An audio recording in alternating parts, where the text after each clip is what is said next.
En 1991, dans le très moite et très intérieur cuir Osée Joséphine, Alain Bachung chantait avec langueur ce qu'il se passait à l'arrière des berlines. Quitte à casser l'ambiance, il faut noter que le reste du répertoire de la chanson française s'est assez peu penché sur ce qu'il se passait à l'arrière des Renault dans les années 80 sur la route des vacances. Heureusement, Internet n'oublie jamais. Il y a quelques semaines, des internautes ont remis la main et publié sur Instagram un dépliant publicitaire qui date de la fin des années 70 et qui vantait les mérites des accessoires de voiture pour familles nombreuses. On y trouve par exemple un matelas gonflable à poser sur le plancher de la voiture pour faire la sieste au petit dernier pendant que les parents enchaînent les gitanes, fenêtres fermées. Il était vendu également une barre à caler entre les deux appuis-têtes des sièges avant pour que l'enfant puisse tailler le bout de gras avec papa et maman debout et sans ceinture. 79 francs, le risque de se faire décapiter au moindre coup de frein. Dans le débat de midi, on ne va pas se demander comment les personnes ayant grandi dans les années 80 ont survécu à des normes de sécurité assez peu contraignantes, mais comment les habitudes des automobilistes ont évolué à l'aune des défis écologiques et sanitaires. On a tous une expérience intime de la voiture comme conducteur, à l'arrière ou à la place du mort. Quelle joyeuse expression. De quoi la voiture est-elle le symbole? Est-elle, comme le décrivait Roland Barthes, un objet magique ou un agent de mort qui asphyxie? La question nous concerne tous, même ceux qui, comme moi, n'ont pas le permis, se déplacent sur un vélo avec la grâce du notari et qui ont le vertige sur une trottinette. Faut-il mettre la voiture à la casse? On attend vos questions, vos réactions sur France Inter à la page Le Débat de Midi et sur Twitter. On passe la seconde jusqu'à 13h. Le Débat du Midi. Nadia Dame sur France Inter. Et pour en débattre, sont aujourd'hui présents en direct avec moi Olivier Schneider. Bonjour. Bonjour. Bienvenue, vous êtes le président de la FUB, c'est la Fédération des usagers de la bicyclette, parce qu'on peut dire bicyclette aussi, pas que vélo. Oui, c'est pour différencier avec l'usage sportif. Donc, bicyclette, ça a plus une connotation de déplacement quotidien. C'est pas qu'un loisir, le vélo. Tout à fait. On y reviendra. J'accueille également Olivier Archambault, bonjour. Bonjour. Bienvenue, vous êtes géographe, professeur à Paris 8 et je précise que vous présidez également une association dont le nom fait rêver, enfin en tout cas moi ça me fait rêver, la Société des explorateurs français. À vos côtés, Mathieu Chassigné, bonjour. Bonjour. Ça va être un peu long. Ingénieur mobilité au sein de l'ADEME, qui est l'Agence de l'environnement et de la maîtrise de l'énergie, et vous êtes spécialement chargé des thématiques mobilité et qualité de l'air dans les Hauts-de-France, et très très actif sur Twitter, on peut le dire. Tout à fait. Nous a rejoint en duplex depuis les studios de France Bleu Alsace à Strasbourg. Didier Bollécart, bonjour. Bonjour. Vous êtes président de l'ACA, Automobile Club Association. C'est ça? Oui. Première question pour vous. Je parlais en préambule d'un rapport intime à la voiture. Est-ce qu'il y a un fétichisme de la voiture, un attachement particulier à l'objet? Que vous disent les adhérents? Bon, il est certain qu'avant tout, la voiture est un outil. Il y a une catégorie d'utilisateurs pour laquelle elle était un symbole de réussite sociale. Elle était une passion, le sport automobile. Mais dans l'ensemble, aujourd'hui, il y a une évolution très nette vers l'outil de déplacement. Olivier Archambault, sans mauvais jeu de mots, quelle valeur véhicule la voiture? Ça touche à l'intime, ce que j'évoquais à l'instant. On est dans la sphère de l'intime quand on parle de la voiture? On peut être dans la sphère de l'intime, mais il faut pas tout mélanger. C'est-à-dire que l'automobile, c'est d'abord le symbole d'une valeur fondamentale pour l'homme, celle de pouvoir se déplacer en toute liberté. Et ça, quoi qu'on en dise, quoi qu'on fasse, que ça s'appelle voiture, vélo, cheval ou depuis la nuit des temps, l'homme doit pouvoir se déplacer. C'est un synonyme de liberté absolue. De liberté individuelle. Et de liberté individuelle. On en parlera certainement, c'est aussi une question d'idéologie. Les foyers français sont 86% à posséder au moins une voiture et c'est un taux qui culmine à 95% dans les zones rurales. C'est encore un signe extérieur de richesse, comme ça a pu l'être dans le passé, de posséder une voire deux voitures? Alors peut-être c'est encore un signe extérieur de richesse, mais c'est surtout et avant tout le meilleur moyen et le seul parfois de se déplacer véritablement pour aller simplement au travail. Que ça devienne un symbole après, une vision de l'autre à travers le produit automobile, c'est autre chose. Mais c'est d'abord quelque chose de fondamentalement objectif, en sens où on roule sur la route pour aller quelque part d'un point A à un point B. Mathieu Chassigné, ça a changé la symbolique de la voiture dans les sociétés actuelles par rapport à... Je parlais des années 70 tout à l'heure, mais... Alors oui, ça a changé, on voit qu'il y a un glissement. Alors, dans les années 70-80, c'était plutôt un symbole de richesse, effectivement. Ça, je pense qu'on l'a plus trop aujourd'hui. En tout cas, c'est ce que disent les sociologues. Ce n'est plus trop un symbole de richesse. Mais par contre, c'est encore un symbole de quelque chose. Et on le voit dans le glissement de la publicité automobile, par exemple, où, alors c'est vrai qu'à l'époque, c'était un signe de richesse, c'est-à-dire affirmer un petit peu votre statut social avec votre voiture. Aujourd'hui, on n'a plus trop cet argument-là, qui est peut-être devenu un peu presque ringard. Mais par contre, on voit que les constructeurs automobiles aujourd'hui communiquent beaucoup sur affirmez-vous, affirmez votre personnalité, sortez des sentiers battus et achetez ma voiture. Et souvent, cet argumentaire-là, c'est pour vendre des SUV. Ah, on va en parler des SUV. Qui est un segment de l'automobile qui a énormément progressé, d'ailleurs de manière un peu inquiétante ces dernières années. Je pense qu'on va y revenir. Mais donc, on est passé vraiment de la voiture comme statut de richesse à la voiture comme statut comme affirmer votre personnalité, montrer que vous osez, que vous êtes un aventurier en vous équipant du dernier SUV à la mode. Olivier Schneider, un mot? Oui, alors c'est vrai que dès qu'on parle de la moindre restriction de l'automobile, on voit des réactions épidermiques aujourd'hui, et donc ce qui montre qu'il y a un attachement. Plus que ça, on a eu des mouvements sociaux, il y a eu la crise des gilets jaunes, enfin c'est un sujet très crispant. Tout à fait, c'est ce que j'appelle épidermique en effet, et donc du coup il y a quelque chose du domaine de on ne peut plus rien faire, on ne peut plus fumer, on ne peut plus boire, on ne peut plus, etc. Et donc il y a une espèce d'agacement là-dessus. Et c'est vrai que ce que vient de dire Mathieu, aujourd'hui, comme vous l'avez dit, dans certains milieux, tout le monde a une voiture. C'est plus une question de montrer qu'on est riche, mais c'est de montrer finalement qui on est. Et d'ailleurs, souvent, quand on n'a pas de voiture, c'est aussi montrer qui on est. Donc c'est vrai que la façon de se véhiculer, et on le voit aussi avec la honte de prendre l'avion, etc. C'est une affirmation de soi. Moi, je voyage en première en TGV. Non, moi, je fais du covoiturage. C'est une façon se présenter aux autres. Il y a qui on est. Il y a aussi comment on se déplace. Donc, c'est quelque chose en effet, d'essentiel. Et on continue à questionner la place de la voiture dans nos sociétés modernes. Et vous, à quoi vous roulez? J'attends vos questions, vos avis, vos réactions sur Twitter et sur France Inter, #débat de midi. Pour l'heure, on embarque avec Iggy Pop de Passenger.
Winding ocean drive, and everything was made for you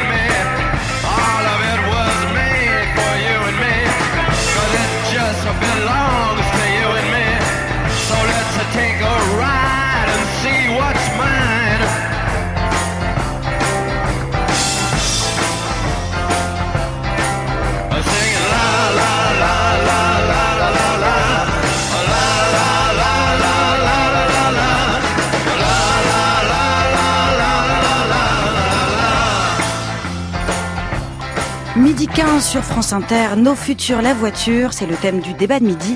L'émission a été préparée et pilotée par Anna Massardier. Allez, en voiture, Simone. En voiture! En voiture!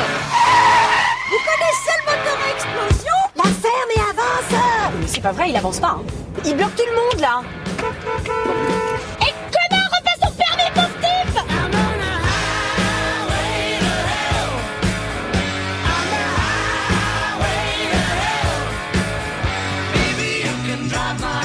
National 7, mon petit, c'est les Champs-Élysées de la France.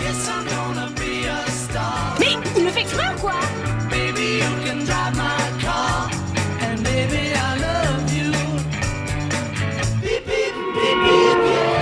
mais moi je suis comme ma voiture. Je suis sobre sur la route et je consomme en ville.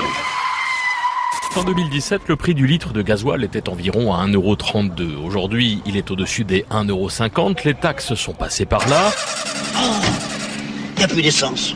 Faut que je m'arrête. À l'horizon 2030, les constructeurs automobiles devront avoir réduit les émissions de gaz à effet de serre de leurs véhicules de 30% par rapport à 2021. Des efforts nécessaires, insiste-t-on à la Commission européenne, pour respecter les objectifs climatiques que s'est fixé l'Europe.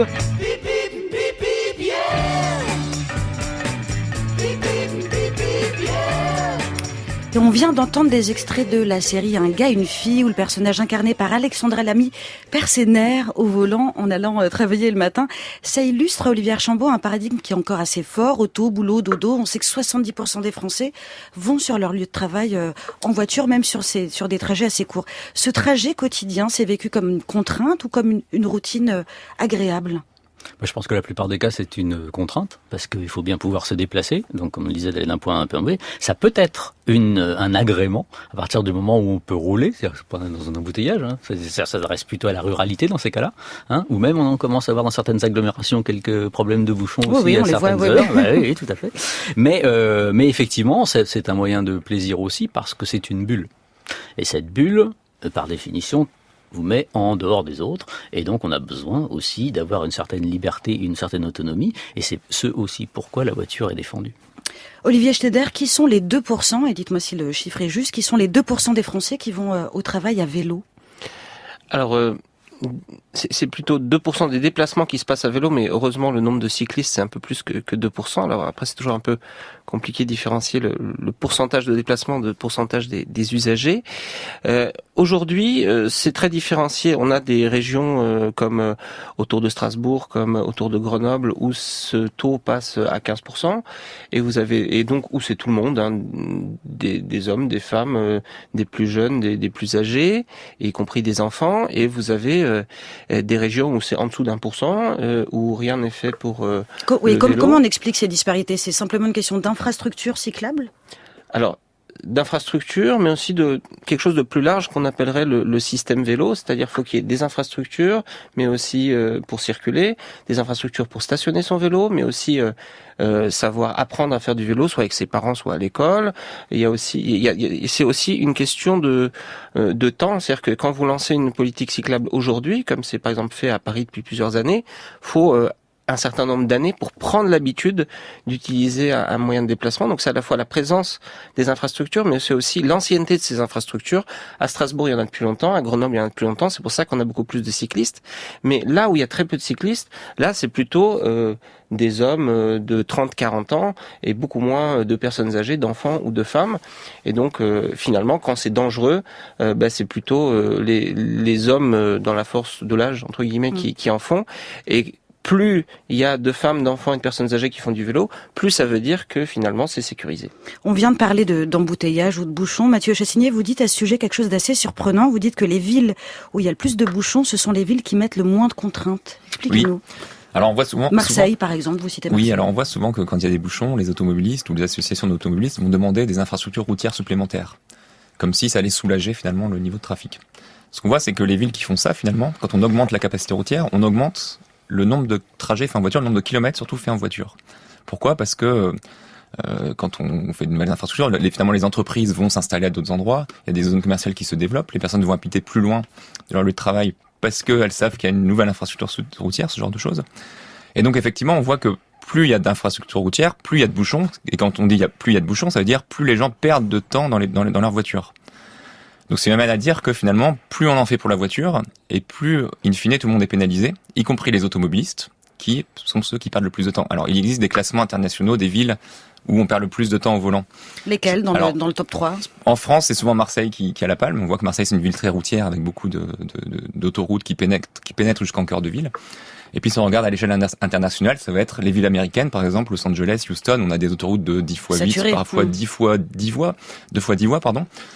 Des villes comme Mexico, par exemple, où il y a des autoroutes à 2 étages, donc absolument énorme, et où la vitesse de circulation est extrêmement faible, ou des villes comme Moscou, enfin voilà, ce sont souvent les villes qui ont le plus d'infrastructures routières, les autoroutes les plus larges. Didier Bollecker, vous dites le contraire, vous dites que ce sont les restrictions qui créent les embouteillages, c'est ce que vous nous avez dit. Je dis que certaines restrictions sont nécessaires, mais que d'autres sont inutiles, et sont destinées à créer des bouchons qui permettent de stigmatiser la voiture. Je crois qu'aujourd'hui, beaucoup de choses sont faites pour des tas de modes de déplacement et qu'on est en train d'essayer de bannir la voiture à tort par des moyens coercitifs, alors que les technologies modernes permettraient de donner des flux de circulation beaucoup plus souples sans augmenter les infrastructures. De quelle technologie vous parlez précisément ? Des technologies de comptage de voitures pour avoir des vagues vertes, pour éviter que les voitures ne soient à l'arrêt, des passages de 2 voies, 3 voies dans un sens ou dans l'autre, selon que c'est l'entrée ou la sortie des villes et des heures de travail. Il y a comme ça des tas de systèmes qui peuvent être mis en place. Olivier Archambault, la voiture, c'est comme un frigidaire ou l'électricité, tout le monde en a besoin ? Oui, tout le monde a besoin. En fait, il faut revenir aux fondamentaux. La voiture, c'est quoi ? C'est 3 choses. C'est un vecteur depuis le début de l'automobile. Avant, c'était le cheval, après le chameau, après la voiture, c'est un vecteur. Et on va définir cette forme de vecteur. Ça peut être aussi une voiture volante. Ça peut être de nouveaux procédés. C'est un vecteur individuel. Ensuite, c'est l'énergie qu'on met dedans. Qu'est-ce qu'on choisit comme énergie pour ce véhicule ? Ensuite, il y a l'idéologie de son utilisation. Est-ce qu'on considère que le déplacement individuel dans une société est encore important ? Est-ce qu'on considère que la mobilité doit passer par tout un tas de choses, y compris par le collectif ? Mais à ce moment-là, il faut que ça marche. Et ça, ce sont les 3 éléments. Et le 4e élément, c'est ce que pensent les gens eux-mêmes, c'est-à-dire le citoyen qui utilise sa voiture.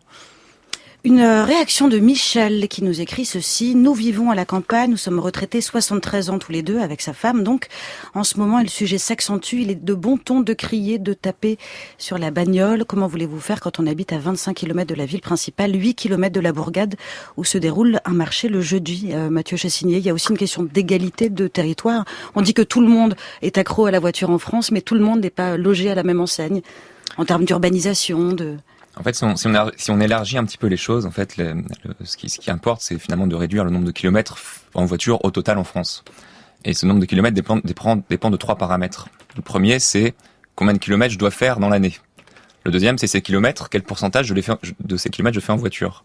Et puis le troisième, c'est ce que je fais en voiture, quel type de voiture j'utilise. Est-ce que j'utilise une voiture qui consomme peu, qui consomme beaucoup, qui est très grosse ou qui est petite? Et donc finalement, les pouvoirs publics peuvent agir sur ces 3 paramètres. Ce qui est un peu dommageable, c'est que le débat public, finalement, s'oriente toujours sur le deuxième paramètre, à savoir, est-ce que je prends la voiture ou est-ce que je prends autre chose? Et c'est là que les gens se sentent un peu stigmatisés, etc. Donc, il y a des choses à faire sur ce paramètre-là, mais il y aurait aussi des choses à faire sur les 2 autres, qui sont quasiment absents du débat public, qui sont quasiment absents des mesures qui sont proposées par-ci, par-là. Mais si déjà on arrivait à faire en sorte que les gens puissent réaliser leurs activités en faisant beaucoup moins de kilomètres, parce qu'il y a des activités plus proches de leur lieu de travail, par exemple. Ça veut dire, je parlais de l'urbanisation, ça veut dire repenser la manière de construire les villes, les centres commerciaux, l'étalement urbain? Alors c'est même 2 choses. C'est effectivement une question d'urbanisation, la façon dont on organise le territoire. Et puis c'est aussi quand même une question de choix personnel. Et aujourd'hui, par exemple, on voit qu'il y a des choses extrêmement contre-productives, c'est-à-dire que la fiscalité aujourd'hui favorise les gens qui habitent plus loin de leur lieu de travail. Si vous habitez plus loin de votre lieu de travail, vous allez payer moins d'impôts que celui qui habite plus près de son lieu de travail. Et donc là, je pense quelque chose de pas tout à fait logique, d'assez contre-productif. Et je pense qu'on pourrait essayer de remettre à plat un petit peu ces choses-là pour dire, un des objectifs qu'on s'assigne, aujourd'hui on donne des objectifs, il faut réduire de X% le nombre de déplacements faits en voiture. Aujourd'hui, on sait que les déplacements sont de plus en plus longs. On pourrait se mettre un objectif qui est de dire, on fait en sorte que ça n'augmente plus, ou on fait en sorte que les déplacements soient de longueur plus courte. Didier Bollecker, vous voulez intervenir. Je rappelle que vous présidez donc l'Automobile Club Association, pardon. Je vous écoute. Oui, et je fais partie du Conseil mondial de la mobilité de la Fédération internationale de l'automobile. Moi, je ne pense pas que la réduction à tout prix des distances parcourues en voiture soit un objectif prioritaire. Je pense que l'individu, et là je m'inscris dans un courant de pensée très très clair, doit avoir le choix de sa mobilité et de la méthode dont il entend se mouvoir. Ouais. Je ne vois pas pourquoi les pouvoirs publics ou la société, au sens sociologique du terme, devraient imposer un mode de transport à l'individu, sauf dans certaines circonstances tout à fait particulières. Olivier Schneider, on est dans cette configuration-là, on impose aux gens la manière dont ils doivent se déplacer ? Les contraintes qu'on met parfois à l'automobile sont souvent vécues comme ça. On nous oblige à prendre le transport en commun, le vélo ou marcher, mais en réalité, il y a relativement peu de contraintes sur l'automobile au regard de ce qu'on appelle les externalités que produit la voiture. C'est-à-dire que la voiture va à la fois polluer, c'est-à-dire à la fois émettre des polluants atmosphériques qui sont mauvais pour nos poumons et à la fois des gaz à effet de serre qui vont aggraver le climat. Elle va aussi créer un danger pour les piétons, les cyclistes, les autres automobilistes. Statistiquement, tous les X kilomètres, vous allez provoquer un accident ou subir un accident.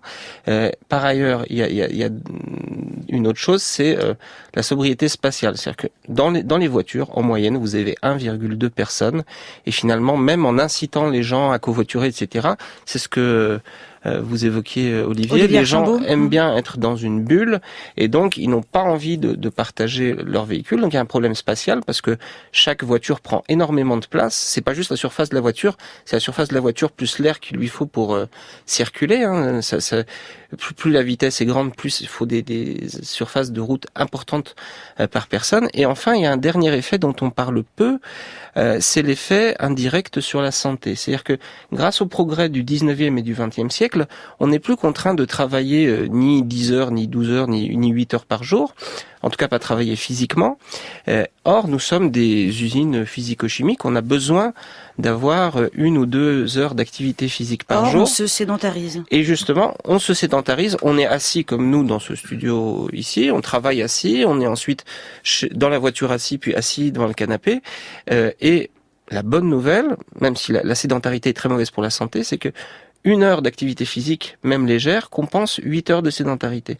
Et finalement, la marche ou le vélo ou toute autre activité physique, même légère, permettent de le compenser. Mais aujourd'hui, vu les distances, vu l'organisation et vu le temps qu'on passe sur les écrans, on n'a plus 7 heures ou 2 d'activité physique. Et notamment, c'est dramatique en ce qui concerne les plus jeunes, nos enfants, ouais, qui vont vivre longtemps, mais qui vont vivre plus de la moitié de leur vie en mauvaise santé. Olivier Archambault. Oui, il faut faire attention à ne pas diaboliser dans nos sociétés la mobilité, c'est-à-dire le fait d'être libre de circuler où on veut, quand on veut. Et on a vu ce que ça donnait. Le meilleur principe écologique pour ne pas faire bouger les gens, ça s'appelait l'URSS. Les gens travaillaient à 500 mètres de leur usine. Ils y allaient à pied, parfois en vélo, personne n'avait de voiture. C'est un choix. Il n'y a pas de jugement de valeur là-dedans. C'est idéologiquement très important de garder, à mon sens, un certain nombre de caractères physiques, chimiques, de ce que c'est qu'un homme, de ce qu'il doit faire, de ce qu'il ne doit pas faire, ça d'accord. Mais il faut aussi garder à l'esprit ce que veut la mentalité de l'homme, l'individu. Depuis qu'on est passé de nomade à sédentaire, ça fait très très longtemps, et vous le disiez tout à l'heure, on est à la fois coincé par ce principe de mobilité et à la fois coincé par ce principe de fait qu'on doit pouvoir... Je reprends le témoignage de Michel qui nous écrivait et qui dit que lui, il n'a pas le choix. En milieu rural, il n'a pas le choix. Donc cette liberté individuelle, elle est limitée aujourd'hui. Bah bien évidemment, mais on peut changer. C'est pour ça que les critères aujourd'hui sont fixés par l'automobile telle qu'on la connaît depuis un siècle pratiquement. Mais il y a d'autres moyens à inventer, des moyens de liberté individuelle de déplacement. Ils s'appellent pas forcément voitures, ils peuvent s'appeler n'importe quoi, capsule, n'importe quoi. Didier Bollecker parlait de stigmatisation. Est-ce que c'est juste de parler d'autophobie, comme c'est évoqué ces derniers temps? Il y a une forme d'autophobie en France qui serait nouvelle par rapport aux décennies précédentes? Je pense pas qu'il y ait d'autophobie particulière. Je pense que ça vient surtout des gens, entre guillemets, qui ont plus la parole que d'autres. Il faut bien l'avouer, c'est un des formes d'action des Gilets jaunes. C'est-à-dire on n'entendait pas les gens qui étaient pour ça ou pour autre chose. Et en centre-ville, dans des grandes villes, et bien évidemment que la voiture n'a plus d'intérêt. Ça pas directement. Mathieu Chassigné, vous voulez réagir? Oui, alors faut dire qu'on connaît de mieux en mieux les conséquences de la voiture aujourd'hui, notamment on est mieux informé. Notamment la pollution de l'air. Il y a 10 ans, on connaissait très peu de choses des conséquences de l'exposition à la pollution. Aujourd'hui, on découvre que c'est un facteur aggravant d'énormément de pathologies, Alzheimer ou autres, le diabète, etc. Et donc finalement, les gens qui n'ont pas de voiture, qui se déplacent peu en voiture, acceptent de moins en moins qu'on ne contraigne pas la voiture. Donc je pense qu'il y a une polarisation du débat, effectivement, qui est en partie liée au fait qu'on sait de plus en plus quelles sont les conséquences de la société du tout voiture. Et ce sont des conséquences qui sont quand même assez désastreuses. Les voitures telles qu'elles sont construites aujourd'hui. Oui. Didier Bollecker, vous dites quelque chose qui est à rebours de ce qu'on vient d'entendre. En préparant l'émission, vous nous avez dit que depuis 15 ans, l'air des villes est de plus en plus pur. C'est pas tellement c'est une évidence chiffrée que si vous regardez dans le détail les rapports d'Air Paris ou des autres instituts, il est évident que l'air s'est amélioré ces dernières années dans les villes. Alors c'est dû au progrès technologique. Je rappellerai quand même que les émissions de gaz, par exemple de gaz à effet de serre émises par les voitures particulières ne représentent que 15% des émissions. Et on ne tape que sur la voiture. Qu'est-ce qu'on fait pour la réduction des gaz à effet de serre dans l'industrie, dans les autres modes de transport? Il n'y a rien qui est fait, selon vous? Ce n'est que 15%. Donc, avec aussi des politiques assez douteuses, on a incité les Français à acheter des voitures diesel à une époque pendant 70 ans, où elles étaient polluantes, et aujourd'hui on les sanctionne alors qu'elles polluent de moins en moins. On marche sur la tête dans ce domaine. Mathieu Chassigné, c'est vrai ce que vient de dire Didier Bollecker. On a eu effectivement une politique d'incitation au diesel qui a duré très longtemps en France et dont on paye peut-être les conséquences aujourd'hui. Oui, alors sur le fait que l'air s'améliore en ville, alors effectivement ça s'améliore un petit peu sur les deux principaux polluants qui sont les particules et les oxydes d'azote. En revanche, on a toujours à peu près autant de pics de pollution dans l'année, donc de jours où l'air est très dégradé. La pollution à l'ozone a plutôt tendance à s'aggraver et le réchauffement climatique c'est un facteur parce que l'ozone c'est un polluant qui intervient quand il fait chaud, donc plutôt l'été. Donc là-dessus on est plutôt sur une mauvaise pente. Après je voudrais revenir sur le chiffre de 15% de la pollution qui est émise par les voitures. C'est vrai à l'échelle française en moyenne, mais en fait les gens, 3/4 des gens habitent en ville quand même. Donc les gens respirent et travaillent plutôt en ville, et en ville c'est à peu près 50% de la pollution qui est émise par les voitures. On peut être exposé à la pollution en milieu rural. On sait qu'il y a des cas d'école, par exemple, d'enfants qui sont exposés à des particules fines parce que proches de réseaux autoroutiers. Oui, alors là, effectivement, l'agriculture, le chauffage au bois est une source de polluants assez importante, mais il faut quand même toujours rappeler que en ville, donc là où 3/4 des Français habitent, la pollution automobile est responsable de 50% de la pollution totale. Olivier Schneider, qu'est-ce que vous répondez aux gens qui disent, on les entend, qui disent je vais pas faire de vélo parce que c'est encore plus mauvais pour ma santé de faire du vélo en ville et de respirer des pots d'échappement, etc. Et que ce serait donc contre-intuitif de remplacer la voiture par le vélo. C'est tout simplement faux. Il y a une étude de l'Agence régionale de santé Île-de-France qui est pourtant pas la région où l'air est le moins pollué, qui montre que les gains de santé publique grâce à la pratique du vélo sont 20 fois supérieurs à la surexposition au risque.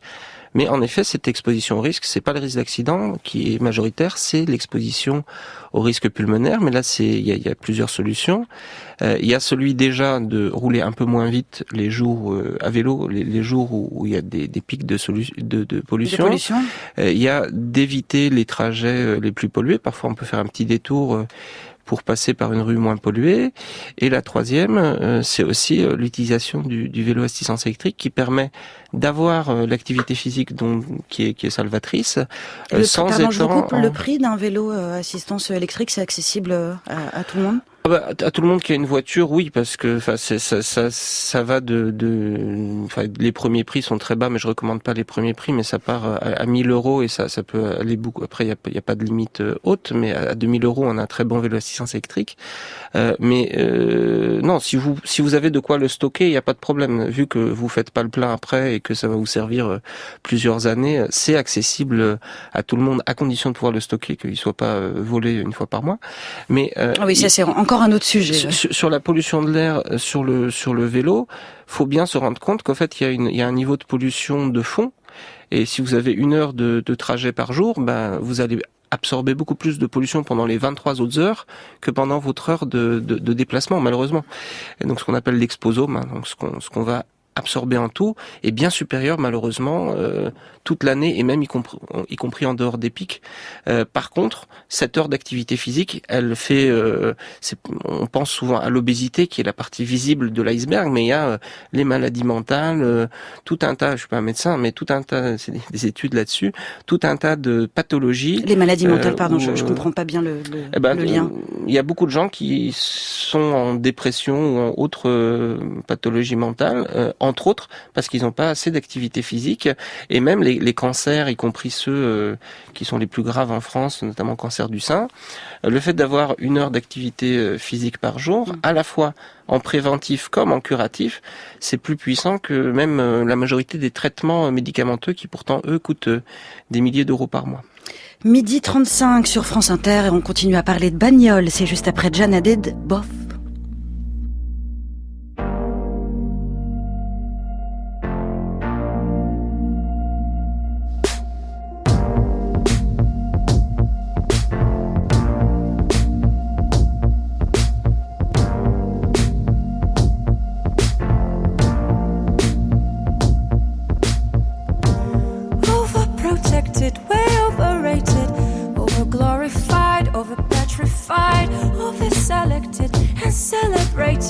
Also terrified, beyond quantified, over-secluded and way over-guarded. Also idolized, over-romanticized. So much to look at and so much to see. Can't wait to see you, to get rid of me. Can I be on both sides? Will we ever collide? We'll wait for the crash, we'll never go back. I see you, I feel you, the perfect collapse. Can I be on both sides? Memory blank, my blood cold. Body's empty, my flesh is sold. History drained, my heart pained. Hands get dirty every time I touch gold. Ever secluded and way over-guarded. Also idolized, over-romanticized. So much to look at and so much to see. Can't wait to see you, to get rid of me. Can I be on both sides? Will we ever collide? We'll wait for the crash, we'll never go back. I see you, I feel you, the perfect collapse. Can I be on both sides?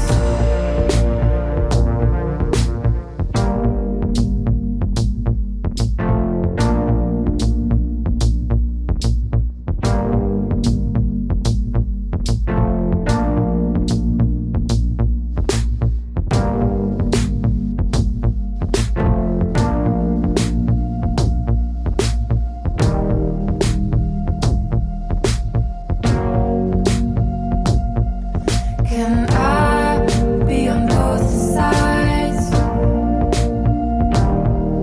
Will we ever collide? We'll wait for the crash, we'll never go back. I see you, I feel you, the perfect collapse. Can I be on both sides?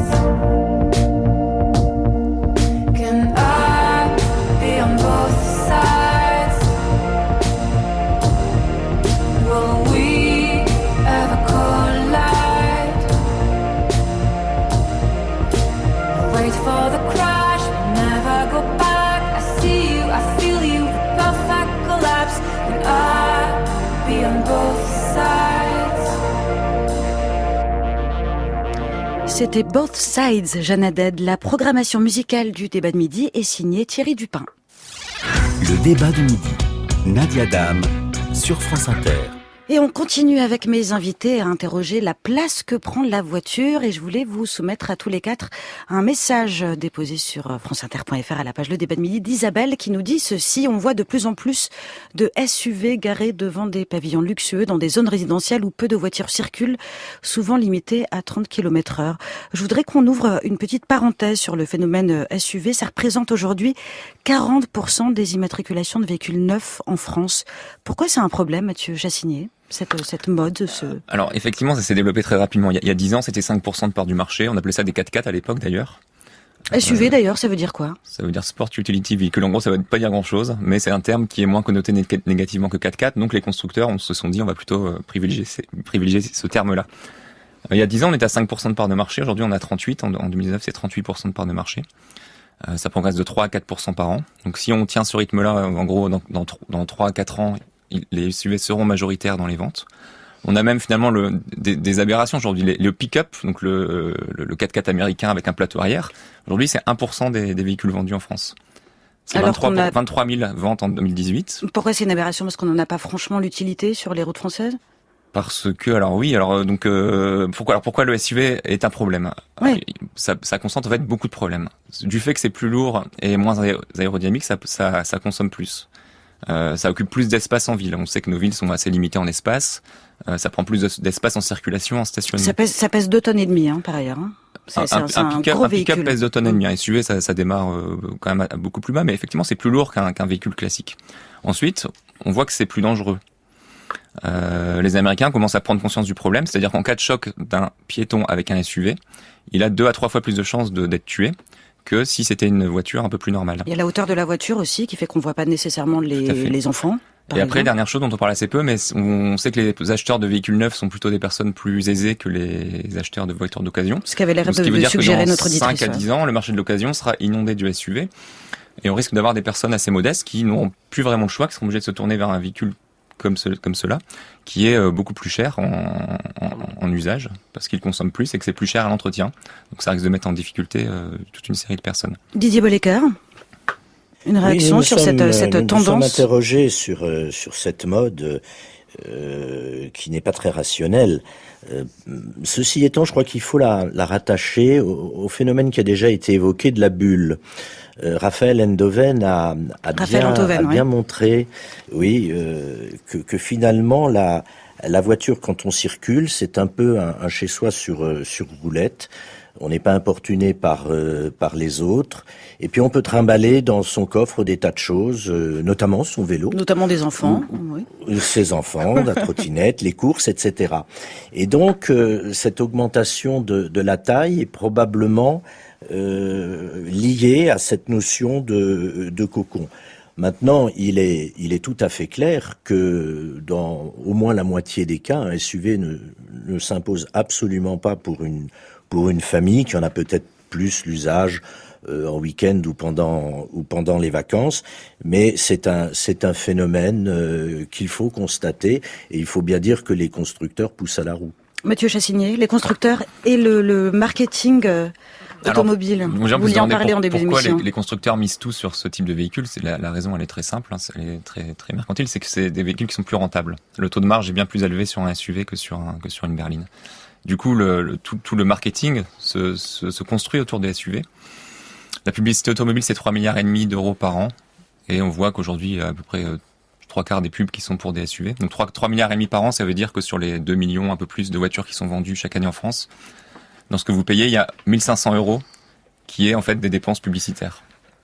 Et pour terminer sur le SUV, on entre dans un cercle vicieux en fait, dans le sens où le jour où les SUV dépassent une certaine part des véhicules sur la route, finalement on devient presque obligé d'avoir un SUV aussi, puisqu'il devient très inconfortable d'être dans une tout petit à côté, une petite voiture à côté, et d'être entouré de gros mastodontes. Et on voit d'ailleurs que certains constructeurs automobiles abandonnent la gamme des plus petits véhicules, parce que ça ne se vend plus. Donc on aura bientôt plus le choix contre des véhicules relativement importants. Olivier Schneider, vous sentez tout petit à vélo à côté d'un SUV ?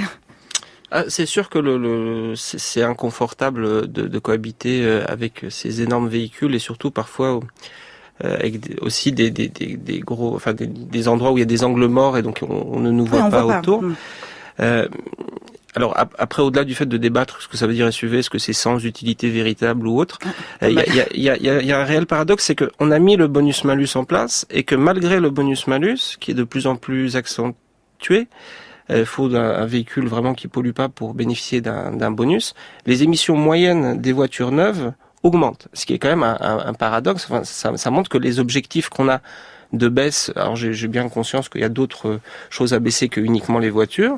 Néanmoins, sur les voitures, il faut que chacun prenne sa part. Et là, c'est pas parce que des gens en ont besoin, c'est parce que des gens, même l'Automobile Club admet que c'est pas rationnel.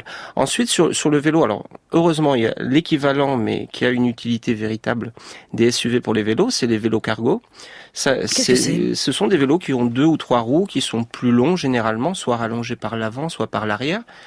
Par exemple, ce qu'on appelle un triporteur quand il y a 3 roues ou biporteur quand il y en a 2, et ça permet de transporter soit des marchandises volumineuses, soit ses enfants, soit une personne en situation de handicap. Et donc c'est un phénomène qui se développe beaucoup en France, et je pense que ça c'est assez positif. Mais après, dans ce que disait le président de la CA, il y avait quelque chose d'intéressant. C'était que on peut aussi dans un SUV transporter un vélo. Et c'est vrai qu'aujourd'hui, on a un véritable problème sur les ruptures de charge, notamment entre le transport en commun, que ce soit les trains ou les cars, et le vélo. Et aujourd'hui, beaucoup de gens souhaiteraient faire un trajet combiné en faisant une partie à vélo et une partie en train. Et donc mettre son vélo dans le TGV, le problème, c'est qu'il y a peu de place par train. Il y a des trains où il y a très peu de place, il y en a où il n'y en a pas du tout, il y en a d'autres où c'est pas soumis à réservation, donc on ne sait pas combien de personnes, si d'autres personnes ont eu la même idée que vous allez peut-être rester, comme il y a eu plusieurs incidents cet été sur le quai, et comme il n'y a pas suffisamment de stationnement sécurisé dans les gares, comme il n'y a pas suffisamment d'offres de location en fin de trajet pour faire son trajet en train et récupérer un vélo à la fin, ça fait qu'en effet, beaucoup de gens pour faire du vélo s'équipent d'une voiture, d'une très grosse voiture, et transportent leur vélo avec. Et donc c'est vrai que c'est paradoxalement un des usages sans doute des SUV, c'est de pouvoir emmener ses vélos pour faire du vélo en pleine nature. Olivier Archambault, le député Mathieu Orphelin, qui est un ancien de La République En Marche, défend l'idée d'inscrire dans les publicités pour les voitures des messages en faveur des transports en commun. C'est comme si sur un paquet de cigarettes on vantait les mérites d'une Nicorette par exemple.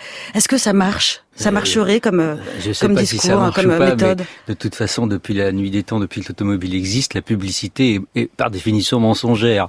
Si vous regardez toute publicité d'automobile à la télé, par définition, elle se trouve dans un endroit magnifique où la voiture n'ira sans doute jamais. Où il n'y a jamais d'embouteillage. Sauf à Société Explorateur. Oui. Et où il n'y a jamais d'embouteillage, où il y a des lacets magnifiques où on ne peut pas conduire, etc., etc. Donc voilà. Cela dit, faut pas oublier que les SUV ont quasiment sauvé en grande partie une partie de l'industrie automobile française. En termes d'emploi, vous voulez dire. Faut pas l'oublier non plus. Après, c'est un choix politique, encore une fois. C'est pas un jugement de valeur. C'est juste un fait. Et qu'après, les gens achètent quand même, jusqu'à preuve du contraire, ce qu'ils veulent. Si on veut changer, à ce moment-là, encore une fois, on revient à des modèles anciens qui sont, vous faites 4 modèles, vous proposez 4 modèles aux gens, il n'y a aucun problème. Ça marche très bien aussi. Mathieu Jassigné, une réaction ? C'est-à-dire que c'est pas interdire aux personnes d'acheter le véhicule qu'ils veulent, mais l'État est quand même garant de l'atteinte d'un certain intérêt général. Et étant donné que le SUV, c'est un véritable cercle vicieux qui va nous faire perdre en liberté, puisqu'on sera obligé de rouler en SUV si tout le monde a un SUV. C'est ce qui se passe aux États-Unis d'ailleurs, aujourd'hui. Le SUV, c'est 75% des véhicules. Non, mais c'est pas les mêmes contextes. On peut pas comparer les États-Unis aux routes européennes. Certes, mais s'il y a 10 ans, je vous avais dit, en 2019, le SUV sera 40% des ventes. Vous ne m'auriez sans doute jamais cru. Et donc, dans 10 ans, comment sera le marché automobile ? Je crois aucun d'entre nous n'est capable de le dire. Non, mais il y a un vrai risque. Il n'est pas capable de le dire. Non, mais il n'est pas capable de le dire pour une raison simple. C'est qu'aujourd'hui, on n'a pas redéfini ce que c'était que l'automobile et la mobilité automobile. On n'a pas redéfini. On ne sait pas encore. En 1898, les gens ont eu le choix entre le pétrole, le diesel, le gaz et l'électricité. D'accord ? On en est là. C'est une nouvelle révolution qui s'installe. Pour l'instant, personne n'a fait le choix. Certains vont vers le tout électrique, d'autres vers l'hydrogène, d'autres vers d'autres formes encore. Pour l'instant, on n'a pas choisi. Donc on est en transition de l'automobile aujourd'hui. Une question de Jean-Claude qui nous parle de la voiture électrique. On n'en a pas encore parlé. Il est assez sceptique. Voilà ce qu'il écrit. Verra-t-on dans 15 ans la voiture électrique décriée comme l'est aujourd'hui la voiture thermique? L'empreinte carbone des batteries, le non-recyclage de ces dernières, la quête des métaux précieux qui la composent ne vont pas dans le sens de l'écologie. Pourquoi ce matraquage pour l'achat de véhicules électriques? Didier Bollecker, vous souscrivez au scepticisme de Jean-Claude? Oui, j'ai souscrit en partie. Alors, il faut bien distinguer plusieurs aspects. En ville où il y a parfois plus de concentration de polluants, la voiture électrique est certainement pertinente. Mais il faut bien se rendre compte qu'elle ne fait que déplacer la pollution du lieu de fabrication d'électricité au lieu de sa consommation. Oui. Avec encore un handicap énorme, même si vous prenez une petite citadine électrique, vous voyez qui je vise en France, eh bien, à peu près le tiers du poids de la voiture, c'est les batteries. Donc vous avez 30% de l'énergie qui sert à transporter ce qui contient l'énergie. Je pense qu'au niveau écologique et énergétique, c'est assez aberrant. Alors, est-ce que par la suite, l'hydrogène, à l'horizon 10-15 ans, sera une autre solution? Peut-être, si on arrive à trouver des moyens de production d'hydrogène qui ne soient pas trop consommateurs d'énergie. Oui. Mais aujourd'hui, c'est vrai que la voiture électrique sur les grands trajets, ça ne marche pas. C'est 250 km en fait d'autonomie, si vous voulez avoir la radio, les essuie-glaces et les phares. C'est mieux, oui, en effet. Et il n'y a pas de réseau. Bon, donc aujourd'hui, ce n'est pas véritablement une solution. Il y a un domaine de pertinence en ville actuellement pour la voiture électrique. Et encore une réaction d'auditeurs, elles sont très nombreuses aujourd'hui. C'est Marie-Laurence qui nous écrit depuis Lille et qui dit ceci: en métropole lilloise aux heures de pointe, tout est engorgé. Beaucoup de gens prennent les transports en commun. Or, depuis le début de l'année, beaucoup de lignes de bus ont été supprimées. Mathieu Chassinier, c'est votre zone, les Hauts-de-France. Et vous avez réfléchi à une solution concrète et qui serait peut-être expérimentée à Lille. C'est le péage inversé. Qu'est-ce que c'est? Oui, alors c'est un sujet sur lequel j'ai travaillé pour la métropole européenne de Lille pendant 1 an et demi. Le péage inversé, en fait, c'est un concept qui vient des Pays-Bas. Ça consiste à dire, ok, il y a des routes qui sont embouteillées tous les matins entre 8h et entre 7h et 9h. C'est tous les jours les mêmes personnes qui l'utilisent. Donc on va faire un péage inversé, on va pas faire payer l'utilisation de la route. Par contre, ceux qui acceptent de ne plus l'utiliser, une fois de temps en temps, on va leur donner une petite rémunération financière. On va leur donner 2 à 3 euros à chaque fois qu'ils évitent un trajet. L'idée, c'est pas forcément de le faire tous les jours, mais de le faire peut-être 2-3 fois par semaine pour ceux qui le peuvent. Du coup, ça permet à moindre coût finalement. Ça coûte beaucoup moins cher que d'augmenter la capacité routière, et en plus, ça pose c'est très problématique aussi de faire ça. Et donc, ça permet à ceux qui continuent d'utiliser leur voiture d'avoir accès à une route sur laquelle ils vont perdre moins de temps. Et puis les autres, finalement, ça va les faire tester des nouvelles solutions. On sait que le fait de tester, c'est très important dans le changement de comportement et dans la mobilité. Donc, elles vont se mettre à tester le covoiturage, les transports collectifs ou autres, peut-être le vélo à assistance électrique. Et il y a des chances que certaines y prennent goût et qu'elles pérennisent finalement ce nouveau comportement. Olivier Archambault, l'incitation plus que la sanction, la carotte plutôt que le bâton? Ça, de toute façon, c'est la fameuse histoire de l'écologie punitive ou non punitive. C'est la même technique. Je crois que les gens en ont franchement assez des punitions. Ça s'est vu, en tout cas. Ça s'est vu, et c'est normal. On est dans un pays de liberté, il faut jamais l'oublier, et j'espère que ça le durera. Et donc, à partir de là, il faut inciter les gens, oui, parce qu'il y a des comportements à changer, certainement, mais il faut aussi faire en sorte que ce soit possible, et pas dans la sanction ou dans la contrainte. Parce qu'effectivement, comme vous l'avez rappelé, on n'a pas forcé, mais on a fortement incité les gens à acheter tel ou tel type de véhicule depuis des années. Et là, je crois qu'il y a quand même une grosse responsabilité de nos pouvoirs publics qui n'ont pas su voir à très long terme ce que c'était que le déplacement et la mobilité collective. Et ça, parce que c'est assez nouveau, en fait, comme débat. C'est 10-20 ans, même pas. Donc, et ça, c'est très dommageable. Donc ça, il faut repenser tout ça, et peut-être même au niveau européen. Une dernière question pour vous, juste avant de conclure. Vous avez dit, en préparant l'émission, on est en retard en France sur la mobilité volante. Qu'est-ce que c'est, la mobilité volante? Parce que ça existe aux États-Unis, commence. Aux États-Unis, il y a des voitures volantes qui sont homologuées. Alors, il faut avoir un permis avion et un permis voiture, d'accord?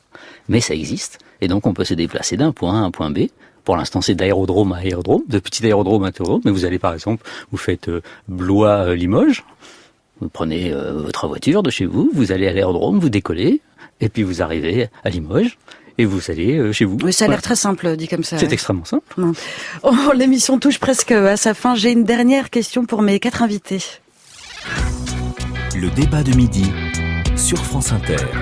C'est la question rituelle du débat de midi. Je voudrais savoir avec quelle personnalité vivante ou disparue, célèbre ou anonyme, vous aimeriez débattre du sujet qui nous concerne aujourd'hui, ou pas du tout d'ailleurs. Olivier Schneider. Moi, ce serait que l'architecte et urbaniste franco-suisse Le Corbusier, qui imaginait qu'on serait tous à la campagne, enfin dans une fausse campagne, et que tous les jours on prendrait la voiture pour rejoindre une fausse nouvelle ville. Et je voudrais débattre avec lui de l'alternative que constituerait un territoire aménagé avec une ville des courtes distances. Alors sans aller jusqu'à l'exemple soviétique où on est à 500 mètres et qu'on peut pas se déplacer. L'exemple d'Olivier Archambault, ouais. Voilà, mais je voudrais vraiment débattre avec lui de cela, surtout s'il pouvait voir ce que ça a donné en vrai, ce qu'il proposait à l'époque. Didier Bollecker, même question. Ah, c'est difficile de répondre. En réalité, mon interlocuteur préféré, c'est l'usager. C'est l'usager. Nous avons la légitimité de 80% des Français qui utilisent la voiture dans leurs déplacements quotidiens. Je pense, on n'a pas évoqué le sujet de la voiture autonome. Et je pense qu'entre la voiture autonome, la voiture à hydrogène et la voiture électrique, ce mode de transport a encore tout son avenir devant lui. Olivier Archambault. Alors moi, ça n'a pas grand-chose à voir. Moi, ce serait plutôt Gérard de Villiers, qui, vous savez, le fameux producteur, écrivain de SAS. Pourquoi ? Parce qu'aujourd'hui... SAS, donc littérature policière. Oui, alors si on enlève les turpitudes de son héros, le prince Malko, le fond est beaucoup plus important, puisque aujourd'hui, on manque d'éclairage géopolitique intelligent. Et il avait quand même l'extrême sensibilité de regarder les choses, de la géopolitique actuelle. Aujourd'hui, il nous manque beaucoup sur l'Iran, sur la Chine, etc., sur ces endroits du monde. Mathieu Chassigné, même question. Alors moi j'ai choisi une femme puisqu'on nous reproche souvent d'être entre hommes quand on discute d'un sujet technique. Grosse présence masculine dans le studio aujourd'hui, mais c'était pas fait exprès. Donc moi je vais dire la jeune militante suédoise Greta Thunberg. Parce que voilà, j'admire son combat, puis la façon dont elle le porte, dont elle l'incarne et dont elle essaye de faire changer les choses en rencontrant les dirigeants de ce monde. Elle a été raillée quand elle est venue en France il y a quelques jours. Certains députés, par le personnel politique notamment. Certains députés de manière assez opportuniste ont refusé de la rencontrer. Moi c'est le contraire, j'aimerais bien la rencontrer et débattre avec elle. Merci à tous les 4 et merci à l'équipe. Merci à Olivier, pas du tout, à Florent Bujon et à Nicolas Slimani qui était à la technique aujourd'hui, et Lucie Lemarchand à la réalisation. Demain, le débat de midi se demandera si le rap a encore quelque chose à dire.